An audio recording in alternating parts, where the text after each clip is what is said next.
খুলনায় প্রকৌশল ও প্রযুক্তি বিশ্ববিদ্যালয়ে কুয়েটের শিক্ষার্থীর উপর হামলার ঘটনায় ব্যর্থতার দায় স্বীকার এবং নিঃশর্ত ক্ষমা চেয়ে উপাচার্য ও উপ-উপাচার্য ও ছাত্র বিষয়ক পরিচালকের পদত্যাগ সহ ৫ দফা দাবি আলটিমেটাম দিয়েছে শিক্ষার্থী। বুধবার ১৯ ফেব্রুয়ারি দুপুর ১টার মধ্যে দাবিগুলো পূরণ না হলে কুয়েটের সব ক্লাস, পরীক্ষা, একাডেমিক কার্যক্রম বন্ধ রাখার ঘোষণা দেন তারা। মঙ্গলবার ১৮ ফেব্রুয়ারি রাতে ৮টার দিকে কুয়েটের প্রেস ব্রিফিংয়ে এসব দাবি তুলেন শিক্ষার্থীরা। প্রেস ব্রিফিংয়ে লিখিত বক্তব্য শিক্ষার্থীরা জানান, কুয়েটের ছাত্রদল ও স্থানীয় বিএনপি নেতাকর্মীরা শিক্ষার্থীর উপর পরিকল্পিত নৃশংস হামলা চালিয়েছে। পরিকল্পিতভাবে এই হামলা ঘটনায় জড়িত শিক্ষার্থী এবং প্রশ্রয়দাতা শিক্ষক, কর্মকর্তা, কর্মচারীর বিরুদ্ধে কুয়েট প্রশাসনের পক্ষ থেকে হত্যা চেষ্টা ও নাশকতা মামলা করতে হবে এবং জড়িত সবাইকে বহিষ্কার এবং ছাত্রত্ব বাতিল করতে হবে। এছাড়া বিশ্ববিদ্যালয়ের সব শিক্ষার্থীর, শিক্ষক, কর্মকর্তা, কর্মচারী কুয়েটের ভেতরে ও বাইরে কোনো প্রকার রাজনীতির সঙ্গে প্রত্যক্ষ ও পরোক্ষভাবে যুক্ত থাকতে পারবেন না এবং এ সংক্রান্ত আদেশ জারি করতে হবে।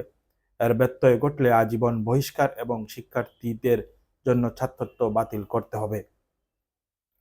প্রেস ব্রিফিংয়ে আরো বলা হয়, আগামী ২৮ ফেব্রুয়ারি পর্যন্ত কুয়েট শিক্ষার্থীর নিরাপত্তা প্রদানের জন্য ক্যাম্পাসের বাইরে পর্যাপ্ত সংখ্যক সামরিক বাহিনীর সদস্য মোতায়েন এবং হামলায় আহত সবার চিকিৎসা সংক্রান্ত ব্যয়বহুল কুয়েট প্রশাসন বহন করতে হবে।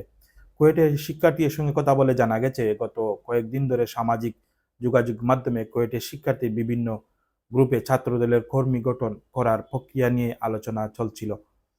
সোমবার তারা ক্যাম্পাসে এলাকায় লিফলেট বিতরণ, মঙ্গলবার দুপুর 12:30টার দিকে বৈষম্য ছাত্র আন্দোলন ও সাধারণ শিক্ষার্থী ক্যাম্পাসে মিছিল বের করেন। এ সময় তারা ছাত্র রাজনীতি ঠিকানা এই কুয়েটে হবে না দাবি মুদের একটাই, ছাত্র রাজনীতি মুক্ত ক্যাম্পাস চাই, এই ক্যাম্পাস হবে না ছাত্র রাজনীতি ঠিকানা সহ বিভিন্ন স্লোগান দিতে দেখা যায়। ছাত্র হলগুলো সামনে দিয়ে প্রদক্ষিণ করেন। পরে কেন্দ্রীয় জামে মসজিদের সামনে পৌঁছালে ছাত্রদলের নেতা কর্মীরা বুহা বুহা বলে স্লোগান দেন। এ সময় দুই পক্ষের মধ্যে উত্তেজনা দেখা দেয়। এক পর্যায়ে পাল্টাপাল্টি দেওয়া শুরু হয়। বিকাল ৫টা পর্যন্ত চলা সংঘর্ষে কমপক্ষে ৩০ জন আহত হন। সংঘর্ষে আহত ব্যক্তিদের কুয়েটের অ্যাম্বুলেন্সে করে এক এক করে হাসপাতালে নিয়ে যেতে দেখা গেছে।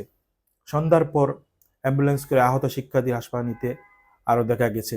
বৈষম্যবিরোধী ছাত্র আন্দোলনে কুয়েট সদস্য সচিব জাহিদুর রহমান বলেছেন, আমাদের ৫০ জন শিক্ষার্থী গুরুতর আহত হয়েছে, কম বেশি আহত হয়েছে আরও ১৫০ জনেরও বেশি।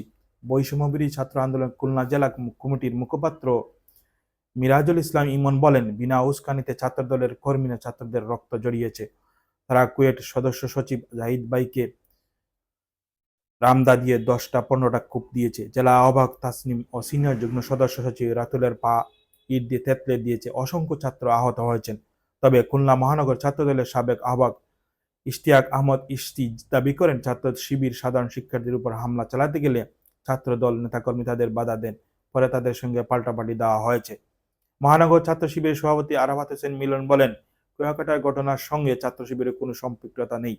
সাধারণ শিক্ষার্থীর উপর ছাত্রদল ও বিএনপি নেতাকর্মী হামলা চালিয়ে অনেককে আহত করেছে বলে শুনেছি। আমরা হামলার নিন্দা জানাই, সেই সঙ্গে ঘটনার জড়িতদের বিচার চাই।